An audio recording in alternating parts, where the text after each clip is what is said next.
Fala, povo curioso, eu sou a Vanessa Silva. Tudo bem com vocês? Sejam todos bem-vindos ao Planet Curioso. Já peço que se inscreva no canal, deixe seu gostei, ative o sininho para receber as notificações sempre que um vídeo novo for postado, compartilhe os nossos vídeos. E vamos para mais um fato. Você sabia que a Igreja Católica apoiou a prostituição por considerá-la um mal necessário? Confira como tudo isso aconteceu nesse vídeo a seguir. Estima-se que exista cerca de 40 milhões de prostitutas no mundo, das quais 80% são mulheres entre 13 a 45 anos. E segundo os preceitos e a moral cristã, todas elas estão profanando o seu corpo, uma vez que é o templo do Espírito Santo e, portanto, podem ser condenadas ao inferno. A prostituição tem sido uma prática presente em muitas sociedades ao longo da história, e a posição da Igreja em relação a ela tem variado de acordo com as crenças e valores da época. Na Idade Média, por exemplo, a Igreja considerava que o sexo era um ato exclusivo do casamento e que qualquer outra forma de relação sexual era pecaminosa. No entanto, ao mesmo tempo, a Igreja reconhecia que os homens tinham necessidades sexuais que, se não fosse fornecida uma saída para essas necessidades, poderiam ser cometidos atos ainda mais pecaminosos, como o estupro ou a sodomia. Nesse contexto, a prostituição era vista como uma forma de manter os homens dentro dos limites da moralidade, desde que fosse mantida dentro de certas regras e regulamentações. No entanto, essa visão mudou com o passar dos anos, e a prostituição passou a ser vista como um mal que corrompia a moralidade e a dignidade das mulheres envolvidas. No século XIX, muitos líderes religiosos começaram a trabalhar para abolir a prostituição e ajudar as mulheres a deixar essa atividade. Esses esforços incluíram a criação de casas de refúgio e outros tipos de programas de apoio às mulheres que procuravam abandonar a prostituição. Hoje em dia, a posição da Igreja em relação à prostituição é bastante variada, com algumas denominações religiosas condenando a prática como imoral e outras trabalhando para apoiar as mulheres envolvidas.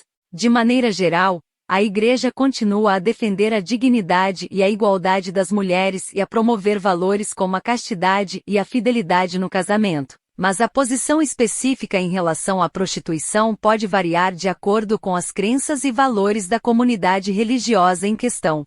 As verdadeiras e morais. A prostituição é conhecida como a profissão mais antiga do mundo, e apesar do senso comum achar que se trata de um ditado popular, na verdade, foi cunhada pelo escritor vitoriano Rudyard Kipling, em seu conto On the City Wall, 1898. Na Bíblia Sagrada, uma mulher chamada de prostituta da Babilônia aparece como uma figura de comportamento pecaminoso, significando que o Império Romano não era mais que um bando de pessoas profanas, com sua multidão de deuses e sua moral errada. No século XIII, a Igreja Católica ditava tudo na sociedade da Idade Média, desde como beijar, qual posição mulheres grávidas com menos de 25 anos poderiam assumir na cama, até quando era apropriado ter um filho. De acordo com um estudo feito por Jacques Rouachel, descrito em seu livro As Políticas da Prostituição Medieval, foi nesse tempo obscuro de opressão que o sexo como trabalho floresceu, sobretudo na França medieval. Em uma pesquisa extensa pelos registros judiciais, contratos de casamento e sentenças de prisão das cidades de Lyon e Toulouse, Jacques observou ser comum mulheres serem repetidamente vítimas de violência sexual e estupros coletivos, cometidos por grupos criminosos específicos e organizados por homens que atuavam na política e em algumas sociedades secretas. Com isso, as mulheres foram as únicas afetadas, perdendo o direito moral e cívico de terem uma vida estruturada, sendo forçadas a passarem o resto de suas vidas se vendendo nas ruas, em tavernas sujas ou banheiros públicos para conseguir sobreviver. Isso aconteceu porque as mulheres eram sempre culpadas por qualquer coisa que lhes acontecesse, pois, aos olhos da Igreja e da sociedade, eram fornicadoras por natureza, responsáveis por despertar a lascívia nos homens e seus impulsos malignos. Um mal necessário.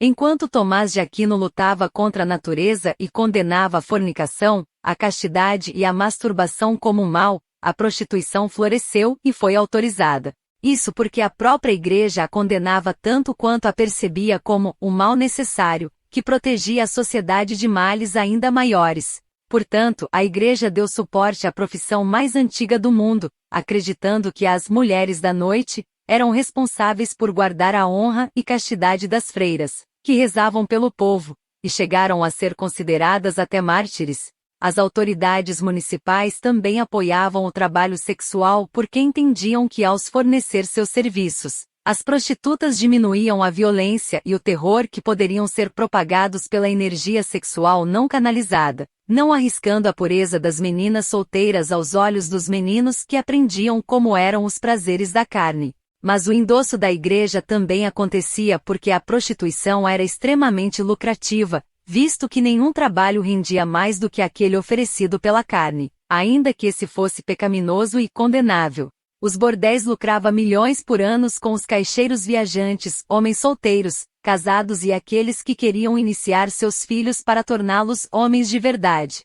Sem status, influência ou posição social. As prostitutas medievais estabeleceram uma nova ordem social como mulheres libertinas que não precisavam responder aos bons costumes, ofendendo a sociedade católica. Além disso, muitas vezes foram responsáveis por abrirem caminhos e oportunidades na ascensão das mulheres, sustentando umas às outras, porque eram tudo o que tinham.